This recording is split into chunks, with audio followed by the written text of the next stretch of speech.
At 3 a.m., my son-in-law bursts into my oceanfront villa with his friends. "Old man, this is my villa now. You have 1 hour to move out." And his friend urges him on. "Hurry up. We want to relax." I just slowly took a sip of water and smiled. "Come in." Betrayal has a price. Revenge is a plan. Justice is near. Soon they will find out what I did yesterday. Before we continue, please subscribe to the channel and let us know where you are listening in the comments. The notary slid the keys across her desk.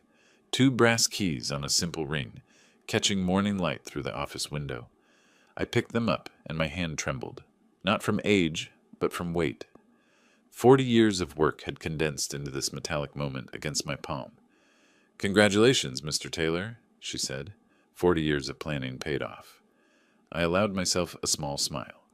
Every dollar earned, every sacrifice made, worth it. She handed me the deed. My name, Arnold Taylor, printed beside the property address. $890,000, paid in full. No mortgage. Mine. I walked into brilliant August sunlight. The office sat 2 blocks from Cannon Beach's main strip. Salt air reached me even here. I stood on the sidewalk, clutched those keys, pulled one deep breath into my lungs.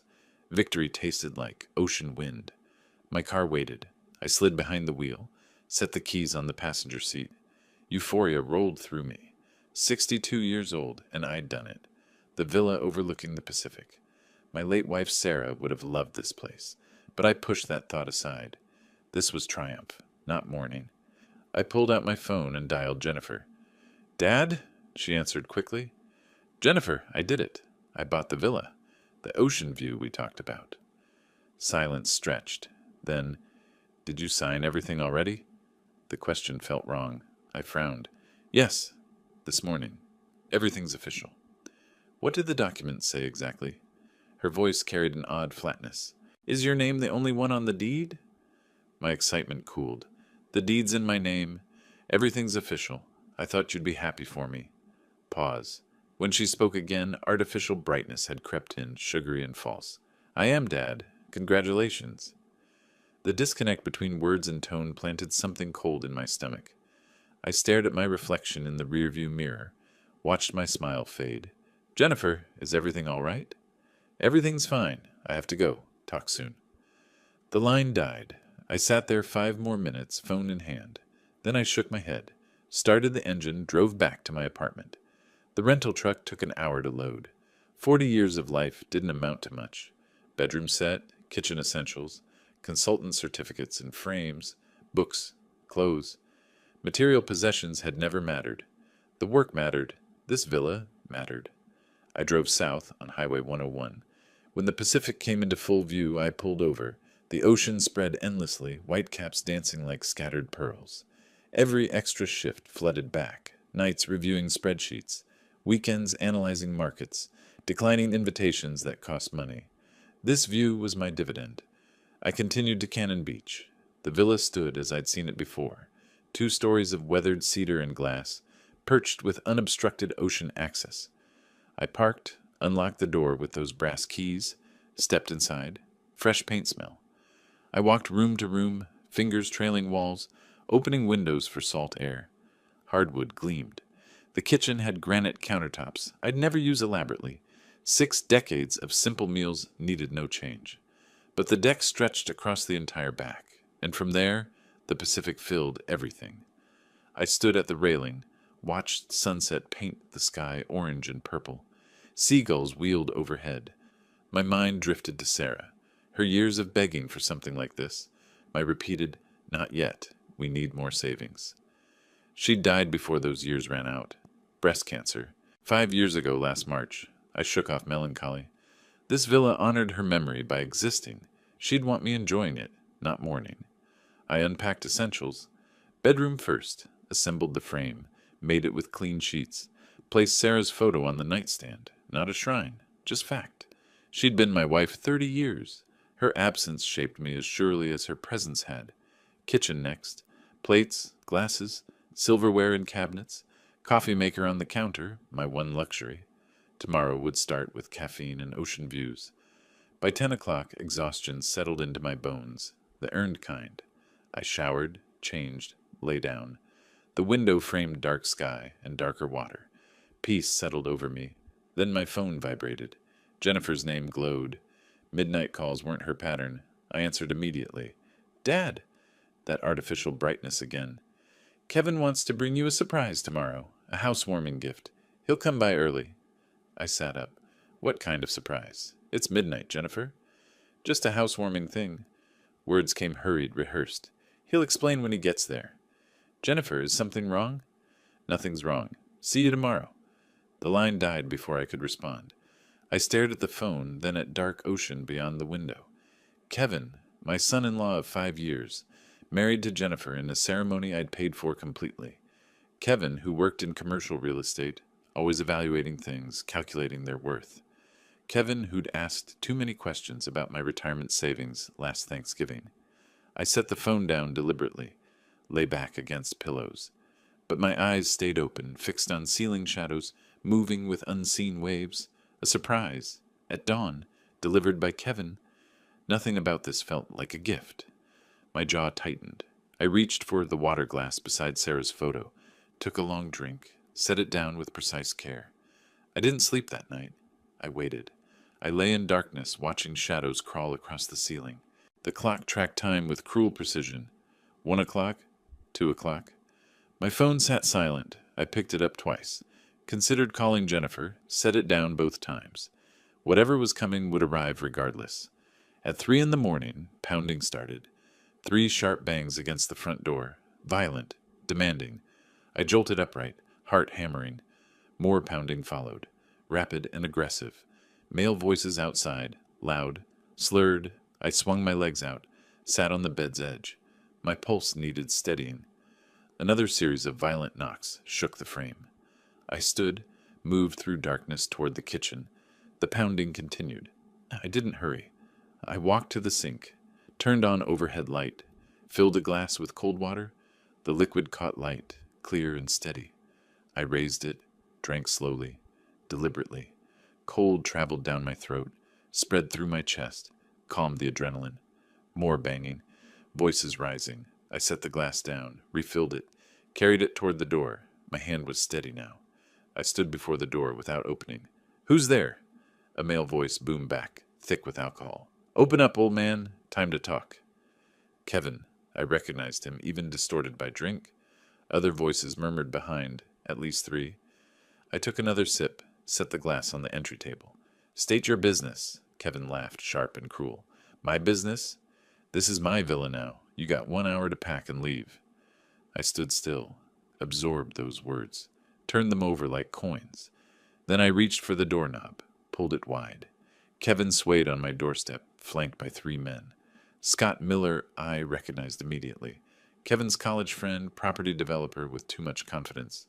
The other 2 were strangers. All wore polo shirts and cargo shorts, dressed for a beach party involving substantial alcohol. Beer smell hung around them like cologne. Kevin's aggressive posture faltered when he saw my expression. No fear, no anger. I smiled, small, knowing, controlled. I stepped aside, gestured inward with open palm. Come in. Kevin hesitated. His friends shifted, uncertain.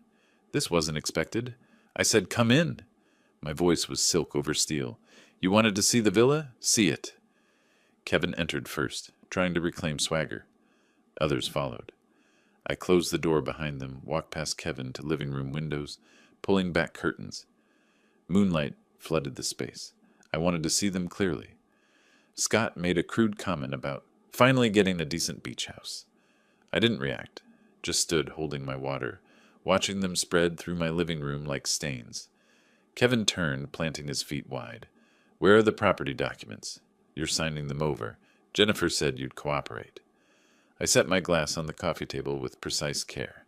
The small clink punctuated silence. Jennifer said that. Yeah. Kevin crossed his arms, trying to project authority his drunkenness undermined. So get the papers. We don't have all night. I looked at him directly. Tell me, Kevin, did Jennifer mention what I did yesterday? Kevin scoffed. What you did, you bought a house. So what? I let my smile widen fractionally. Not just that. There were other arrangements, legal ones. Scott stepped forward, emboldened by numbers. What's he talking about? I picked up my glass again, took another slow sip. You'll find out, soon enough. But since you're here, take a look around. Consider it your first and last tour. Kevin's face reddened. First and last? We're moving in next week. Jennifer already picked furniture. Are you? I kept my voice soft, almost gentle. We'll see. The ambiguity landed like a slap. Kevin glanced at Scott, who shrugged. One unnamed friend shifted nervously near the doorway. Kevin tried rallying aggression. Listen, old man, I don't know what game you think you're playing, but this villa belongs to us now. Jennifer's your only child. She inherits everything eventually. We're just speeding up the process. Speeding up, I repeated, tasting the phrase. Interesting choice of words. I walked past them toward the hallway, moved through the living room like I owned it, because I did. They followed uncertainly, bravado cracking with each step. I could feel their confusion, smell their doubt mixing with alcohol fumes. Kevin tried once more. Where are you going? You asked for documents. I stopped, looked back over my shoulder. I'm getting documents. I continued toward my study, the room I'd set up that afternoon with particular care. My desk, filing cabinet, safe. Kevin followed eagerly, thinking he'd won. Scott and others trailed behind, touching furniture as they passed, already claiming ownership, already dividing up my life like scavengers over a carcass they assumed dead. I reached the study, pushed the door open. Moonlight illuminated my desk, leather chair, the small safe in the corner. Kevin crowded behind, breathing heavily. So where are they? His patience eroding, replaced by ugly anticipation. Where are the property papers? I moved to the desk, opened the top drawer. Inside lay several file folders, organized yesterday afternoon, right after unpacking. My hands moved with deliberate calm. Let me show you something. Kevin stepped closer, practically vibrating with greed. Scott leaned from the doorway. The other two hovered in the hall. I pulled out a folder but didn't open it yet. Instead, I looked at Kevin directly, let him see calculation in my eyes. Tell me something first. When Jennifer called you yesterday, after I told her about this place, what exactly did she say? Kevin's expression shifted. Suspicion flickered. That's none of your concern. Humor me? He laughed, harsh and dismissive. She said you'd finally done it. Bought the villa with all your precious savings. Said the timing was perfect. He leaned forward, breath sour. Said you were getting old, making poor decisions. That maybe you needed help managing your assets? There it was, the trap's shape, exposed in moonlight. I nodded slowly. I see. And you believed her. Why wouldn't I? Kevin grabbed for the folder. Now give me those papers. I moved the folder back, just out of reach. These aren't property transfer documents. Kevin froze. What? I opened the folder, turned it so he could see. Legal letterhead, official stamps, dense juridical language. These are copies of documents I signed yesterday morning, I said quietly. Not just the property deed. Other paperwork, filed with the county clerk, notarized, legally binding. Kevin stared. I watched comprehension fail to arrive. Too drunk, too entitled, too convinced of his cleverness. What paperwork? Scott demanded. I closed the folder, set it back. Let's say I've taken certain precautions against exactly this situation. What situation? Kevin's voice rose. I took a final sip. Attempted theft, coercion, elder exploitation. Each word fell separately. All documented, all protected. The room went quiet. Kevin's face cycled through emotions, confusion, anger, dawning uncertainty. You're bluffing. Am I? I smiled again. You'll find out. Now I believe you mentioned an hour for me to pack. Kevin stepped forward, fists clenched. For a moment I thought he might swing, but Scott grabbed his arm. Let's go, Scott muttered. This isn't worth it. Not worth it? Kevin jerked free, but his conviction had cracked. We came here to... To what? I interrupted. Threaten a 62-year-old man in his home at 3 a.m, in front of witnesses, while intoxicated? Kevin's mouth opened, closed. I suggest you leave. Before I make a phone call you won't like... Scott was already moving, pulling the others. Kevin stood frozen, staring with something that might have been respect or rage. This isn't over, he said finally. No, I agreed. It isn't. But it will be. Soon. They left. I listened to retreating footsteps, heard the front door slam. Car engine started, tires spat gravel, then silence returned. I stood in my study, folder still on desk, water glass empty in hand. Tomorrow, I thought. Tomorrow the real work begins. Morning light filtered through the study windows, pale and thin. The confrontation had stretched from darkness into dawn. I walked to my mahogany desk, opened the top drawer, pulled out a leather folder I'd prepared the day before. Kevin crowded closer, eager. His friends hung back near the doorway. I spread papers across the desk surface. Property deed, purchase agreement, title insurance, all bearing one name, Arnold Taylor. Kevin snatched the papers, scanning frantically. His eyes darted across each line, searching for Jennifer's name, any co-ownership clause, anything. His hands began to shake. Alcohol fog clearing into cold reality. This can't be right. His voice cracked slightly. Jennifer said you agreed. She said you'd put both our names on it. I met his eyes directly. I agreed to nothing. This villa is mine, entirely mine. But she said, what she said and what I agreed to are different things. Kevin's face cycled through confusion, disbelief, dawning rage. Scott shifted uncomfortably behind him. The other two men exchanged glances, clearly wanting to be anywhere else. My mind drifted back 1 week. Jennifer had visited my apartment on a Tuesday afternoon. We'd sat at my small kitchen table, drinking coffee. She'd stirred hers endlessly, not meeting my eyes. The conversation had seemed casual at first. Dad, I've been thinking. She'd set down her spoon with precise care. Since you're buying this place with money from the family, wouldn't it be fair to put my name on the deed too? Just in case something happens to you. I'd lowered my cup slowly. Why would something happen to me? Just... She'd waved her hand vaguely. You're getting older. It simplifies inheritance. There it was.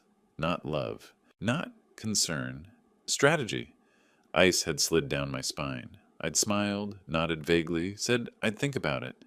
That night I'd called my financial advisor, restructured everything to be ironclad.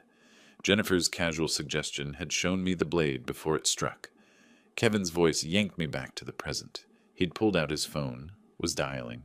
Past 4 in the morning, but he didn't care. Jennifer, he didn't sign anything. The villa's still his. I could hear her voice through the speaker, high-pitched and panicked. That's impossible. He promised. He promised nothing. We look like idiots. Well, whose idea was it to show up drunk at 3 a.m.? Kevin's face reddened. Your intelligence was wrong. You said he'd cooperate. I said he was considering it. You decided to rush in like what? Like we had an agreement? Their argument escalated. Scott and the others shifted uncomfortably, realizing they'd walked into family disaster, not simple takeover. I let them argue, let them expose themselves fully. Then I spoke, cutting through their chaos. You have 24 hours. Kevin spun toward me. 24 hours for what? I gestured toward the door. To leave my property and never return. After that, I called the police.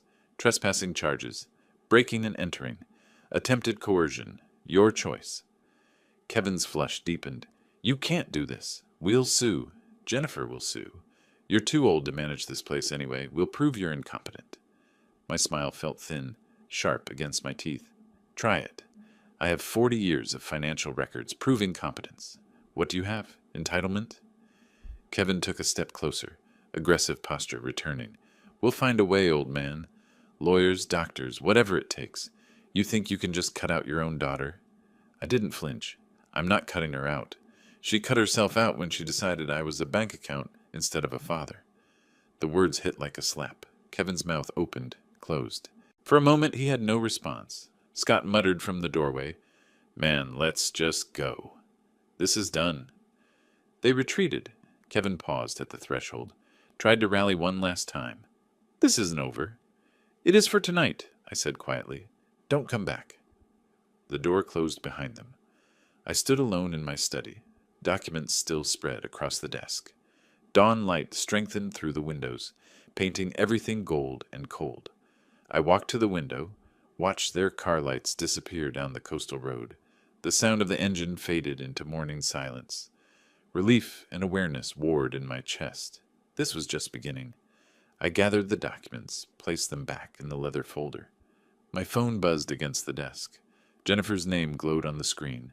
One ring, two, three, four. I didn't answer. The buzzing stopped. Silence returned.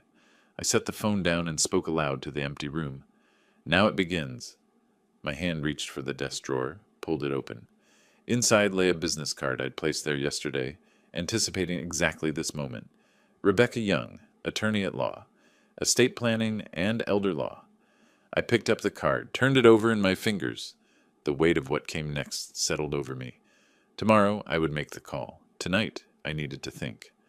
I left the study, walked through my villa as sunrise filled every room with light. This place was mine. I'd earned it, and I would defend it with everything I had. The next day, late morning, I sat in a downtown law office waiting room, dressed formally, button-down shirt, pressed slacks. The business card from last night was back in my wallet. Professional surroundings, muted colors, legal magazines, receptionist typing quietly. "Mr. Taylor, Ms. Young will see you now." I rose, carrying my leather folder, followed her down a short hallway. Rebecca Young's office was modest but professional. Law books lined the walls. Framed diplomas hung beside the window overlooking downtown traffic. She stood when I entered, early 40s, sharp eyes, firm handshake. "Mr. Taylor, please sit." I settled into the chair across from her desk, set the folder between us. "Tell me what's happening," she said, pen poised over a legal pad. I explained. The villa purchase. Jennifer's suggestion, Kevin's 3 a.m. invasion, the threats. She listened without interrupting, took occasional notes. When I finished, she set down her pen. "My retainer is $350 per hour. Estate law can get expensive. I'll pay it." My voice came out flat, certain. "I didn't work 40 years to be cheated by family." She nodded. "You mentioned possible legal action from them. They're claiming I'm not competent to own property." Her eyebrows rose fractionally. "Based on what evidence?" "Based on wanting my money." A brief smile crossed her face. "I'll need all your documentation. Property deed, financial records, any communications with your daughter or son-in-law?" I slid the folder across her desk. She reviewed quickly, efficiently, flipping through pages with practiced speed. "This is solid. You're clearly competent. But if they sue?" She looked up. "We'll need to build a defense. Build whatever you need. I'll start today." I left her office feeling something like control returning. A professional ally. Someone who understood the battlefield. 2 hours later, I pulled into my villa driveway. As I shifted into park, my phone rang. Rebecca Young. "Mr. Taylor, we have a problem." Ice formed in my stomach. "What kind of problem?" "Your daughter and son-in-law filed a petition this morning. They're seeking conservatorship, claiming you lack capacity to manage finances due to age." Silence. My knuckles whitened on the steering wheel. "They're calling me incompetent." "The petition claims you made an impulsive, irrational purchase." Rebecca's voice stayed steady, professional. "The hearing is set for next week. This is serious. If they win, they'd control your assets, including the villa." Rage cut through shock, hot and sharp. Not just greed, complete annihilation of my autonomy. "Mr. Taylor, I'm here." My jaw ached from clenching. "What do we do?" "We fight it. I'll need medical records showing cognitive health, financial records proving sound judgment, character witnesses. This is winnable, but we need to move fast." "You'll have everything by tomorrow." I ended the call, sat staring at the ocean through my windshield. Waves crashed rhythmically, indifferent to human betrayal. Defense wasn't enough anymore. They'd declared total war. Every sacrifice for Jennifer's childhood flooded back. Music lessons, college tuition, her wedding that cost me $20,000. This was her gratitude. The hurt beneath my anger threatened to surface. I crushed it down. I would not be a victim. I would strike back. I grabbed my laptop from the passenger seat, carried it inside, set it on the kitchen table. Time to investigate. Kevin Harris, real estate agent, business licenses, court records. I started with public databases, worked through property transactions, tax records. Hours passed. Coffee grew cold beside me. Then I found it. Tax liens. Multiple properties with unpaid taxes. Kevin owed $45,000 to the state. How did a supposedly successful agent accumulate such debt? I dug deeper. Foreclosure notices, dismissed lawsuits, complaints filed with the Real Estate Licensing Board. Kevin's business was barely surviving, held together with borrowed money and false confidence. Suddenly, the villa grab made perfect sense. Not just greed, desperation. Kevin needed the villa to save himself financially. The property was his lifeline. I leaned back, mind racing. This weakness was exploitable. Late afternoon, I needed air. The laptop had given me a headache. The villa walls felt too close. I walked down to the beach, shoes crunching on sand. Ocean wind cleared my head immediately. Salt air, seagull cries, the endless rhythm of waves. I walked along the waterline, letting it all settle. An older woman stood near the surf, tossing bread to gulls. Silver hair, simple dress, peaceful expression. Something about her solitude felt familiar. I approached. "Beautiful evening," she turned, smiled. "It is? First time here?" "Just moved into the villa up the cliff." "Welcome, then. I'm Diana. Diana Clark. 2 houses down from yours." "Arnold Taylor." We shook hands. Her grip was firm. "Recent retiree?" she asked. "Very recent. You?" 5 years now. Moved here from Seattle. Best decision I made." "What did you do there?" "Law practice. Corporate litigation, mostly." Something in her tone suggested painful history. "And a family that forgot I was more than a checkbook." The words hit me squarely. I must have reacted because she noticed. "Trouble with the move?" she asked gently. I deflected. "Just adjusting. Family complications." She nodded knowingly. "I'm familiar with those. If you need someone who understands. Well, I'm usually here around sunset. I might take you up on that." We parted naturally. I continued my walk, her words echoing. Another person who'd survived family betrayal. Maybe survival was possible after all. I returned as the sun set, climbing the stairs to my villa. Diana's words still resonated. Inside, my laptop sat on the kitchen table. Screen dark. I approached it, woke it up. The tax line document for Kevin Harris glowed. 45,000 in red numbers. My finger hovered over the trackpad. Then I opened my email, began a new message. The recipient field stayed empty. But the subject line read, "Financial irregularities. Kevin Harris, real estate license, number 8473992. I began typing the body of the email, documenting everything I'd found. The cursor blinked, waiting. August 19th. Morning fog rolled off the ocean, gray and thick. I sat at my kitchen table, coffee cooling beside my laptop. The email was complete, addressed to the IRS tip line. My cursor hovered over Send. I clicked. The email disappeared from my screen. First strike launched. I documented everything methodically. Kevin's tax lanes, properties with unpaid taxes, suspicious real estate transactions where commission reports didn't match income declarations. All public record, all damning. The IRS takes anonymous tips seriously when they're this thorough. My 40 years in financial consulting taught me exactly what triggers an audit. Kevin's entire business would open for examination. I felt no guilt. He'd tried to steal my home. This was justice. My mind drifted back 5 days to August 14th, the day before I moved into this villa, the day before everything erupted. I'd driven to downtown Portland that morning, meeting Brian Carter in his small office. My financial advisor had recommended him, a notary and estate planner with expertise in asset protection. "I'm buying valuable property," I'd explained. "My daughter's been making comments about inheritance, about fairness. I need protection." Brian had listened carefully, then leaned forward. "Irrevocable trust. You're the beneficiary for life, but no one can force sale or transfer. Even if someone claims I'm incompetent, especially then. Creating this proves competence. It's self-protecting. Let's do it. Today." We'd spent 3 hours drafting documents, signing papers, filing the trust structure. The villa would be mine during my lifetime, transferring to charity upon death unless I modified it. No one could claim it. Not even a conservatorship could touch it. That same afternoon, I'd met with a security installation company. The technician had looked at my request curiously. "You want cameras on all entrances? That's pretty thorough. I'm expecting unwanted visitors." "Family? How did you know?" He'd smiled grimly. "Sir, I've been in this business 20 years. It's always family." We'd installed cameras everywhere. Front door, back entrance, driveway, all feeding to cloud storage. When Kevin and his friends arrived at 3 in the morning 2 days later, every word, every threat, every aggressive gesture was recorded. I'd known something would happen.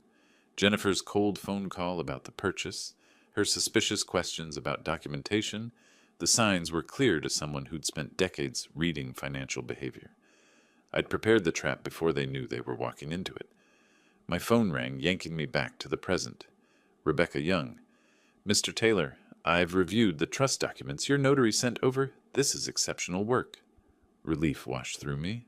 It'll help with the conservatorship case? Help? It destroys their case. You can't be deemed incompetent for creating such sophisticated legal protection. It proves competence. I allowed myself a small smile. Rebecca continued, her tone shifting slightly. Also, I heard through court channels that the IRS opened an investigation into your son-in-law. You wouldn't know anything about that? My voice stayed carefully neutral. I know he has tax problems. Public record. A pause. Then, of course, public record. Convenient timing. She understood exactly what I'd done. Professional respect colored her tone. Late afternoon, I walked down to the beach. Diana was there, same spot as before, watching gulls wheel overhead.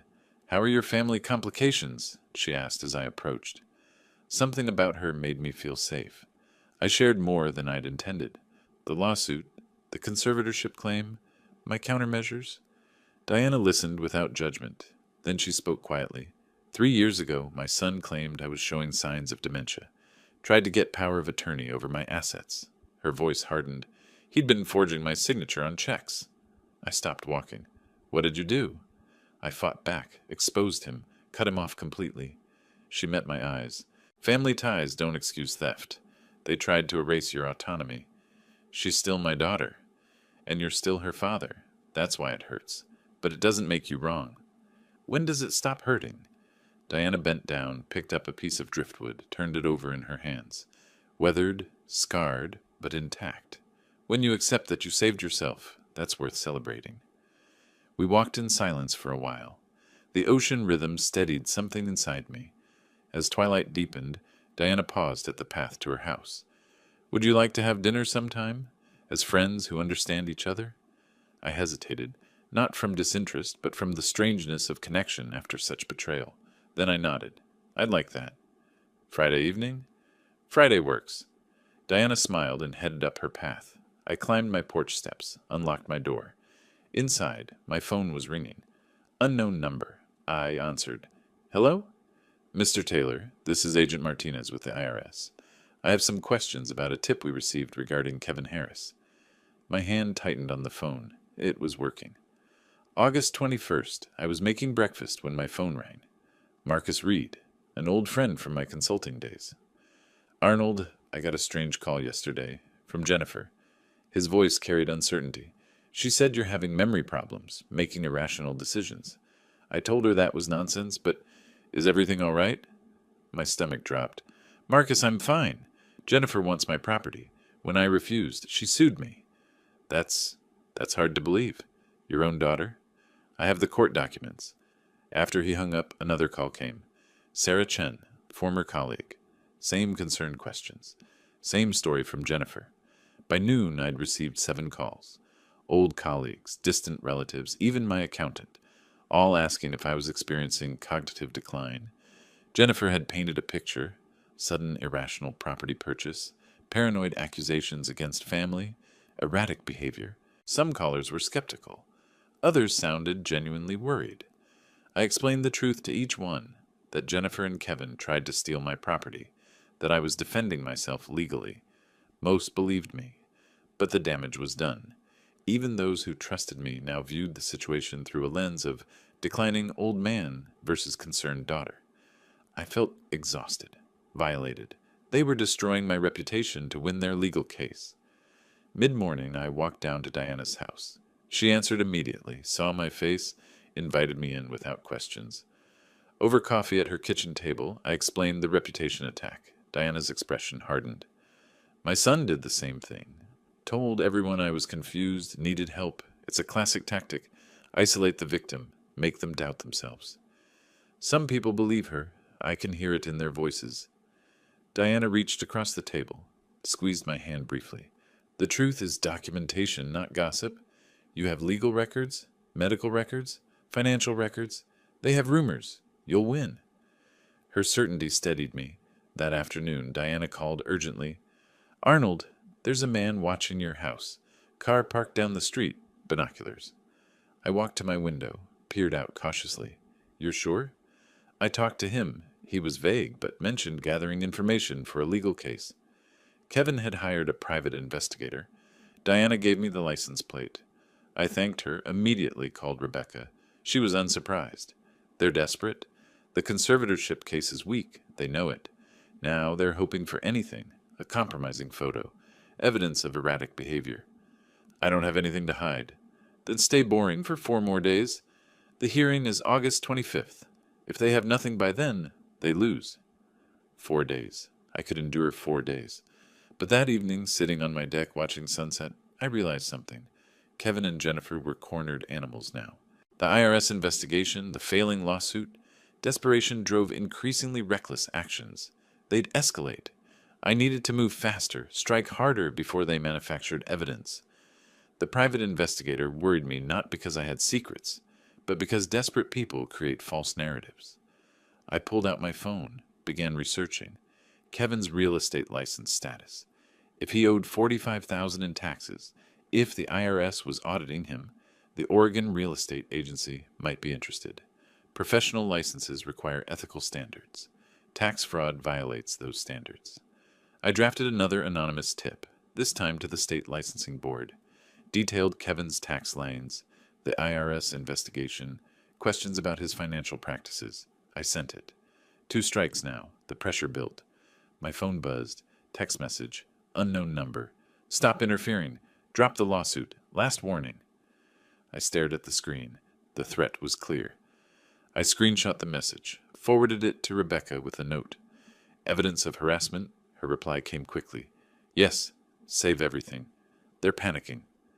I set my phone down, walked to my window. Diana's house showed warm lights in the twilight. The investigator's car was gone, for now. I moved to my home security panel, checked that all cameras were recording properly. They were, documented, prepared, protected. But I was in a war now, not just a legal dispute. I returned to my desk, opened my laptop. There was more research to do.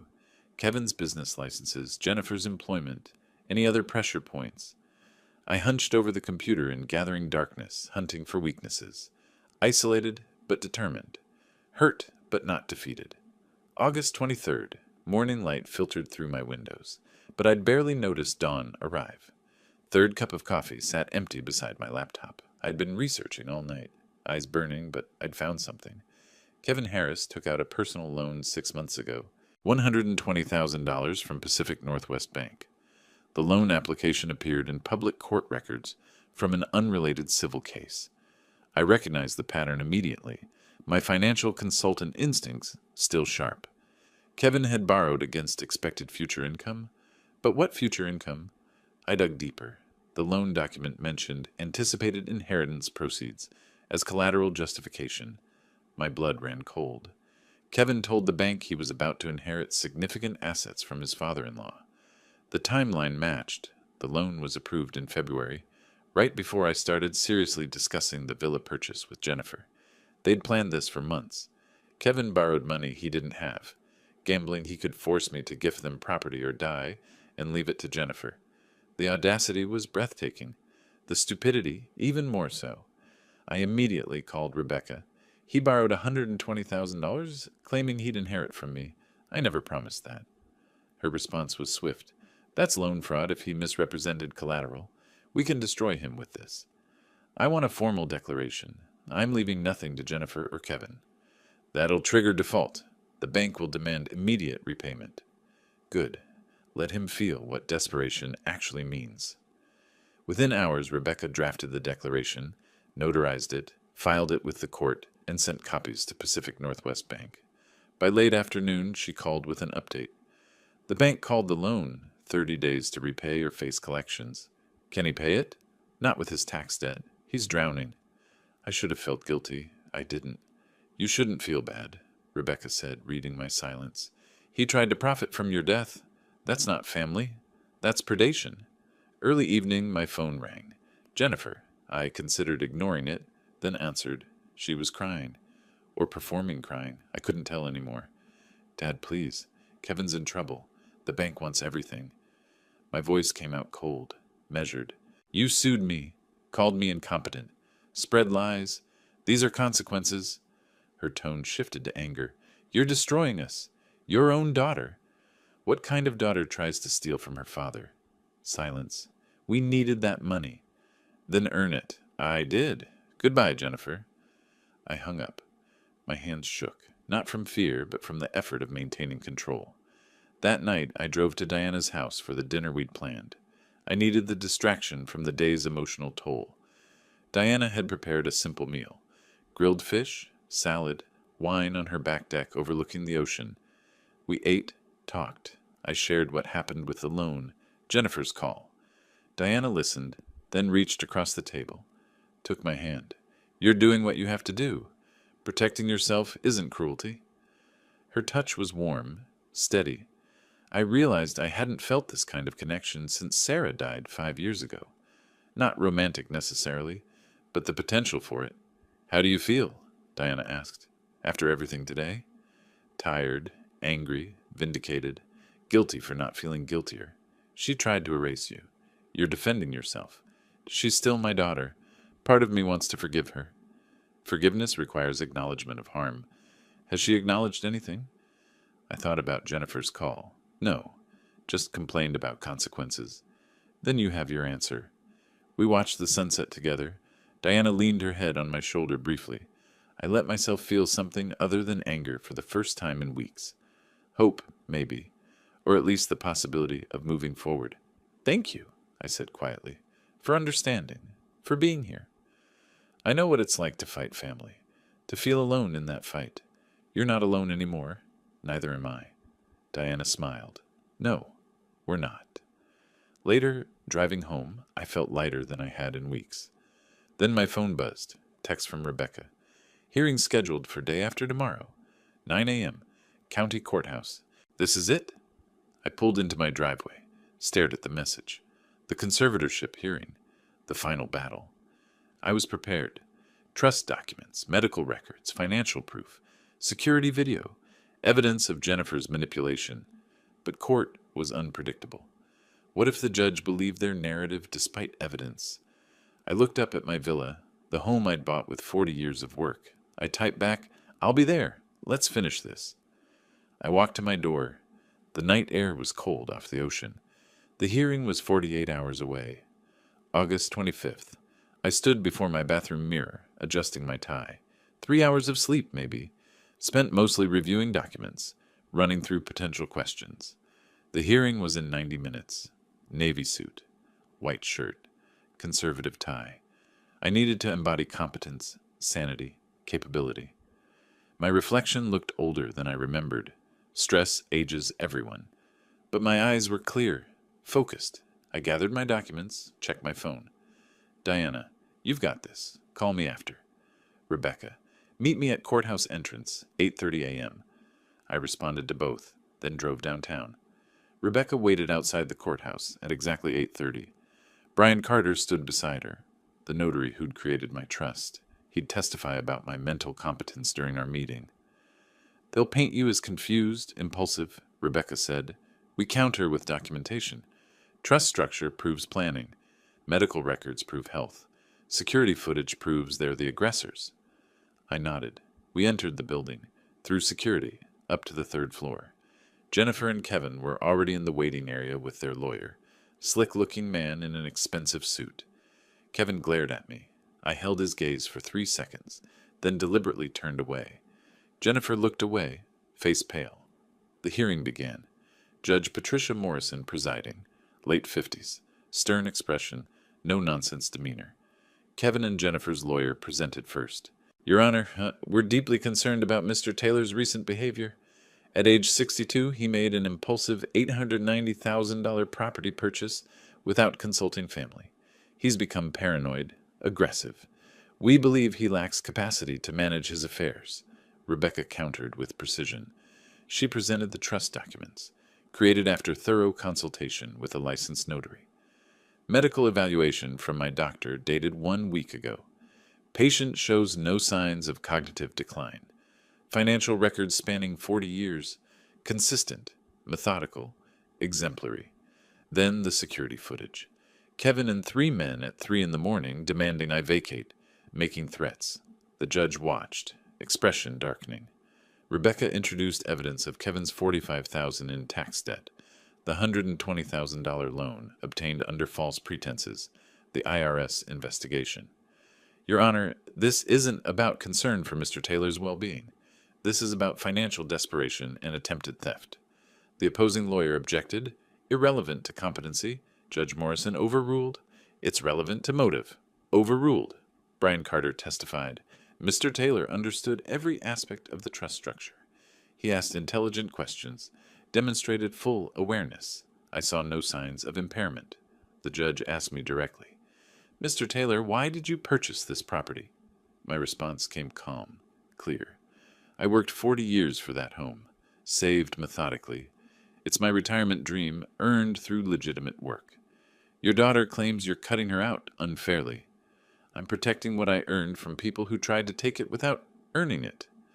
Judge Morrison didn't hesitate. Petition denied. Mr. Taylor has demonstrated clear competence through sophisticated estate planning, maintained financial health, and legitimate reasons for his actions. The petitioners have demonstrated financial motivation that undermines their credibility. She continued. Furthermore, the security footage shows attempted coercion. Mr. Taylor, you're entitled to file for a restraining order if you wish. Then the final blow. Petitioners will pay Mr. Taylor's legal fees. I'm awarding $18,000 in costs. Kevin's face went crimson. Jennifer started crying. Real tears now. I felt vindication, sharp and clean. Outside the courthouse, I walked toward my car with Rebecca and Brian. Behind us, rapid footsteps. Kevin charged, fist raised, shouting, You destroyed everything! Courthouse security tackled him before he reached me. Cameras everywhere captured it. Rebecca immediately moved. We need a restraining order, now. Within the hour, a temporary order was issued. Kevin couldn't come within 500 feet of me. Jennifer appeared, sobbing. Dad, please, I'm sorry. Forgive us. But I heard the manipulation. She was sorry they lost, not sorry for what they'd done. Are you sorry you hurt me? Or sorry it didn't work? Her face hardened. She turned away. I watched her go, felt the final thread snap. Driving away, restraining order paperwork on my passenger seat, I called Diana. It's over. I won. Her voice was warm with relief. Come over. We'll celebrate. I agreed, but as I turned onto the coastal highway, my phone buzzed. Email from Rebecca. IRS completed initial review.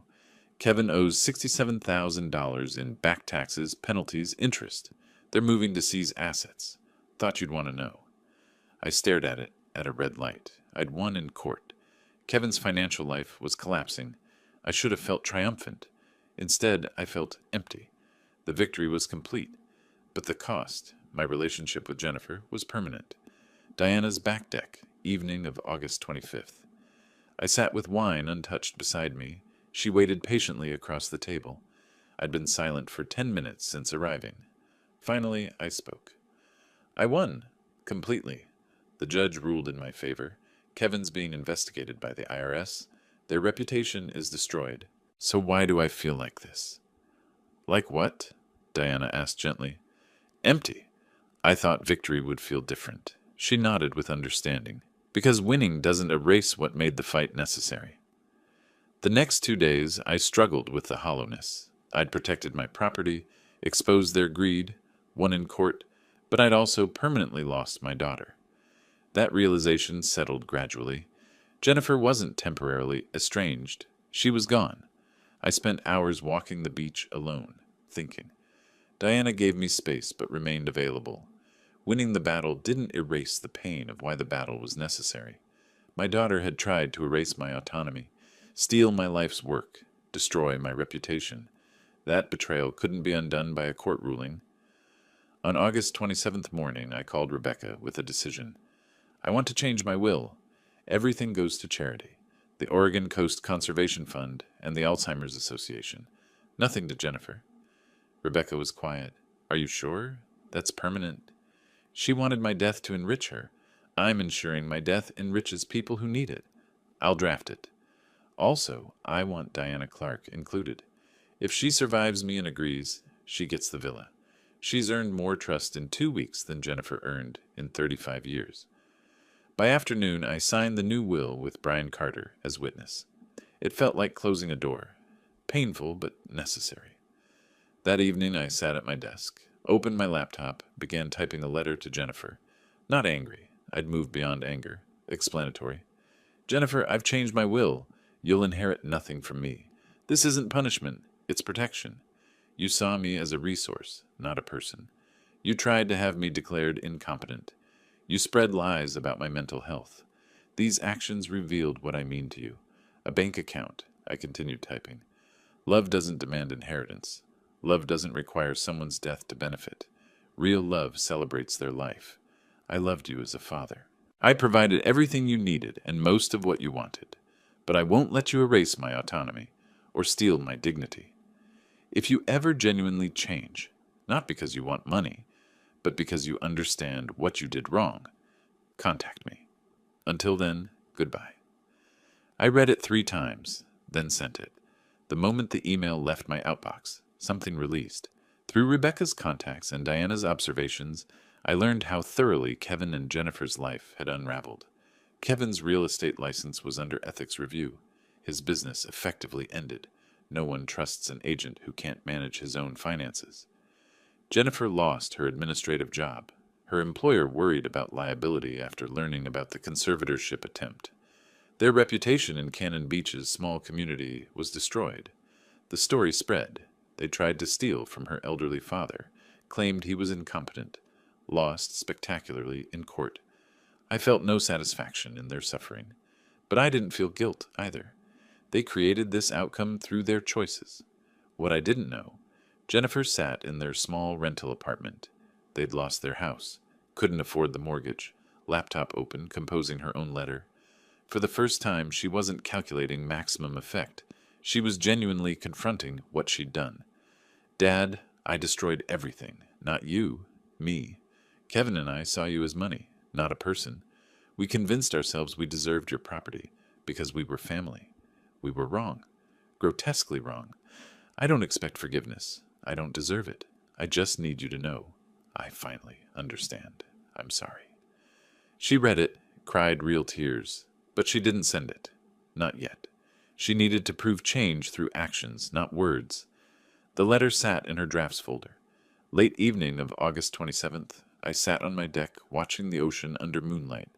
My phone beside me, waiting to see if Jennifer would respond to my email, though I knew she likely wouldn't tonight. Diana was inside, making tea. I reflected. 40 years of work protected, my autonomy defended, my dignity preserved. But also, my daughter lost, possibly forever. I wondered if she'd ever understand what she did, if she'd ever genuinely change. Diana emerged with 2 teacups, handed me one, sat beside me. What are you thinking? I considered. That I won the war but lost something irreplaceable in the process. Diana took my hand. Sometimes that's the price of survival. The question is, what do you do next? I squeezed her hand. Good question. August 29th morning, I woke in my villa bedroom, sunlight streaming through ocean-facing windows. For the first time in 2 weeks, I'd slept through the night. No anxiety dreams. No jolting awake at 3, remembering Kevin's invasion. I lay there, listening to seagulls and waves, feeling something unfamiliar, peace. Not happiness yet, but the absence of constant threat. I rose, made coffee, walked onto my deck. The ocean stretched endlessly blue and calm. My phone showed a notification, an email received overnight. From Jennifer. My stomach tightened reflexively, but I didn't open it immediately. Whatever it said could wait until I was ready. I spent the morning doing ordinary things, drinking coffee, reading news, watering the small garden I'd started on my deck, deliberately normal activities, reclaiming routine after weeks of battle.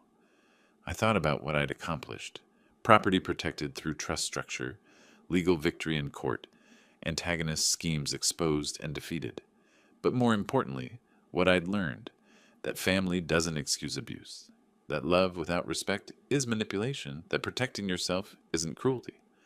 I also thought about Diana, how she appeared exactly when I needed someone who understood, how our connection grew from shared trauma into something deeper.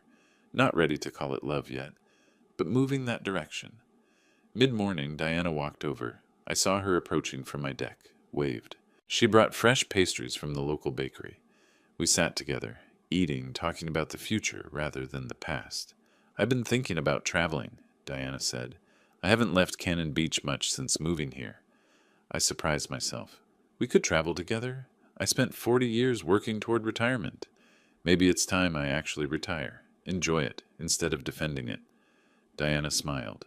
Where would we go? We discussed possibilities. Northern California redwoods. Seattle. Maybe even Alaska. The conversation was light, hopeful. This is what I fought for, I realized. Not just the villa, but the freedom to enjoy the life I built. After Diana left to run errands, we agreed to meet for dinner. I finally opened Jennifer's email. It was long, detailed, raw. She apologized without qualification. I was wrong. I saw you as money, not as a person. I destroyed our relationship through greed and entitlement. I don't expect forgiveness. I don't deserve it. I just need you to know I finally understand what I did. She didn't ask for anything. No money, no reconciliation, just acknowledgement that she comprehended her mistakes. It might take years before I can prove I've changed. Maybe decades. Maybe never. But I want to try. If you ever decide there's space for me in your life again, I'll be here. Not as your heir, as your daughter who finally grew up. I read it 3 times. The letter felt different from her courthouse tears. No manipulation, no performance, just pain and recognition. I didn't respond immediately. I walked the beach, thinking. Part of me wanted to believe she'd changed. Part of me knew 2 weeks wasn't enough time for genuine transformation. I returned home, sat at my desk, composed a careful reply. Jennifer, I received your letter. I appreciate that you understand what you did wrong. Understanding is the first step, but understanding alone doesn't rebuild trust. That requires time, consistent change behavior, and proof that this isn't temporary remorse, but permanent growth, I continued. I'm not saying never. I'm saying not now. If you're serious about change, show it through how you live your life over the next year, 2 years, 5 years.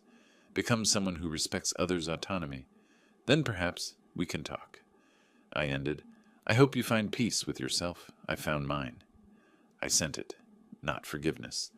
But not permanent exile either. Bounded hope. A door left open, but she had to prove she deserved to walk through it. Evening arrived. Diana came over for dinner. She was cooking this time in my kitchen. We worked together. She prepared salmon. I made salad.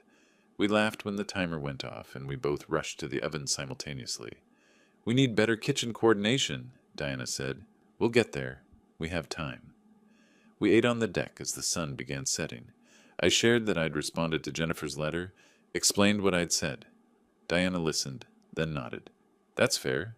She needs to earn her way back. I took Diana's hand. I spent 40 years building this life so someone else could try taking it in one night. But I learned something. Real wealth isn't houses or money. It's people who value you for who you are, not what you have. Diana squeezed my hand. Wise man.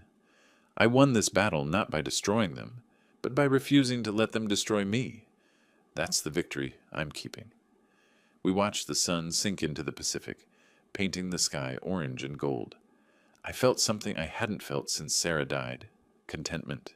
Not the absence of pain, but the presence of genuine possibility. Whatever came next, travel, deeper relationship with Diana, perhaps eventual reconciliation with Jennifer if she proved herself, I'd face it as someone who knew his worth and refused to compromise it.